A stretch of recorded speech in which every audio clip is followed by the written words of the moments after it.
Paz do Senhor, meus amigos e irmãos, eu quero neste dia, nesta noite, compartilhar algo que o Senhor colocou no meu coração e confesso que não iria liberar isso hoje, mas o Senhor me incomodou e eu quero liberar isso sobre o grupo, sobre a vida de cada um de vocês.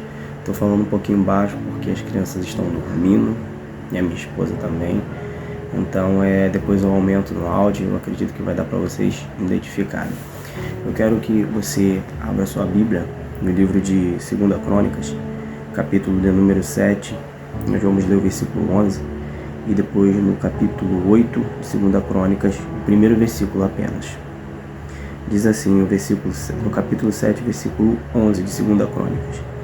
Assim Salomão acabou a casa do Senhor e a casa do rei, e tudo quanto Salomão intentou fazer na casa do Senhor e na sua casa, preste atenção nisso, na casa do Senhor e na sua casa, prosperamente o efetuou. Agora, 2 Crônicas, capítulo 8, versículo 1. E sucedeu ao cabo de 20 anos, nos quais Salomão edificou a casa do Senhor e a sua própria casa. Gente, eu estava lendo, estou fazendo uma leitura minuciosa, bem detalhada do livro de Crônicas, e quando eu esbarrei com essa passagem, eu fiquei muito maravilhado, porque a palavra do Senhor diz que enquanto Salomão ele estava construindo um templo para o Senhor, templo esse que Davi quis construir, porém o Senhor não deixou que Davi construísse, enviou o profeta até Davi e falou para ele que ele não construiria, que quem construiria esse templo seria o seu filho, o seu sucessor. E aí Salomão foi esse homem escolhido por Deus para poder ser o sucessor de seu pai Davi, e Salomão ele vai construir o templo. Só que ao mesmo tempo que Salomão está cuidando da casa de Deus, construindo um lugar para a morada da presença de Deus, Salomão também estava construindo uma casa para ele. Ele também estava cuidando da sua casa. E o que a gente aprende com isso? E isso me impactou muito. É que, a gente precisa ter equilíbrio de cuidar das coisas de Deus, mas também cuidar da nossa casa. Sabe, Salomão ele nos ensina isso, que não adianta a gente cuidar muito de um lado e deixar faltar no outro.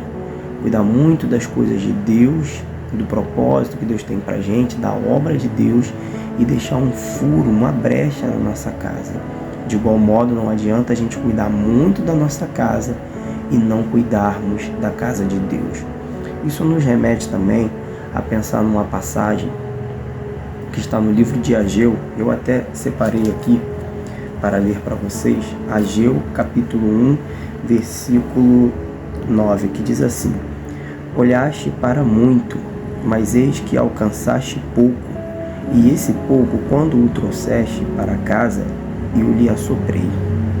Por que causa? É uma pergunta. Disse o Senhor dos Exércitos: por causa da minha casa que está deserta, e cada um de vós corre à sua própria casa.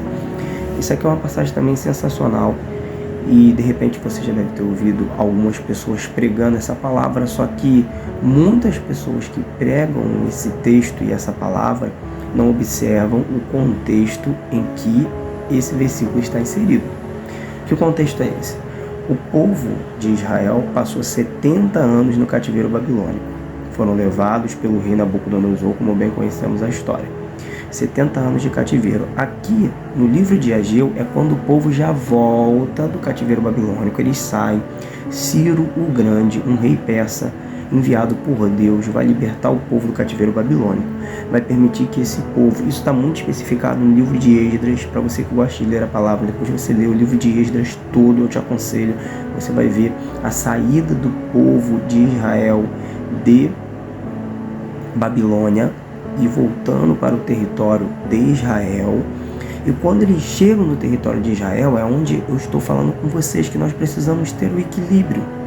Eles começam a cuidar das suas casas, a fazer as suas casas, porque estava toda destruída a cidade. Nabucodonosor havia destruído tudo.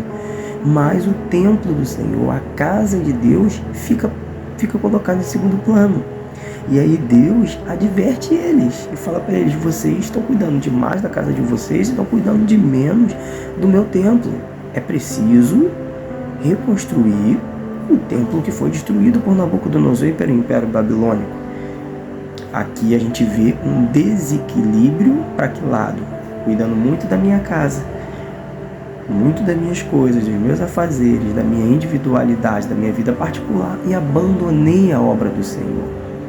Então, como Salomão, com toda a sua sabedoria, ele teve a consciência em Deus para discernir que ele precisava cuidar do templo, construir uma casa para o Senhor e cuidar da sua família. Aqui não.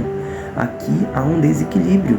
O povo volta do cativeiro, a cidade está toda destruída, Judá está todo destruído, e eles só se importam em construir a sua casa, só se importam com a sua individualidade e esquecem da obra de Deus. Então a gente não pode nem puxar muito para um extremo e nem muito para outro extremo. Porque se você cuida muito da obra de Deus e não cuida da sua família, cara, a sua família vai perecer. E onde o inimigo mais tem atacado nesse tempo é nas famílias, é nas casas, é destruindo o casamento, é destruindo a educação de um filho, é fazendo com que a gente fique ausente e que com o tempo essa nossa ausência gere problemas psicológicos nos nossos filhos. Então nós precisamos ter esse equilíbrio, sabe? Cuide das coisas de Deus. O Senhor te vocacionou para fazer a obra dele. Sim, cuide com amor, com zelo, faça com carinho. Doe tempo, sabe? Gaste seu tempo, que na verdade você não está gastando, você está investindo nas coisas do Senhor. Mas nunca deixe a sua casa de lado, nunca deixe de passear com a sua esposa, você marido, esposa, nunca deixe de passear com o seu marido, não deixe de fazer viagens, sabe? Não deixe de aproveitar os mínimos detalhes da criação dos seus filhos.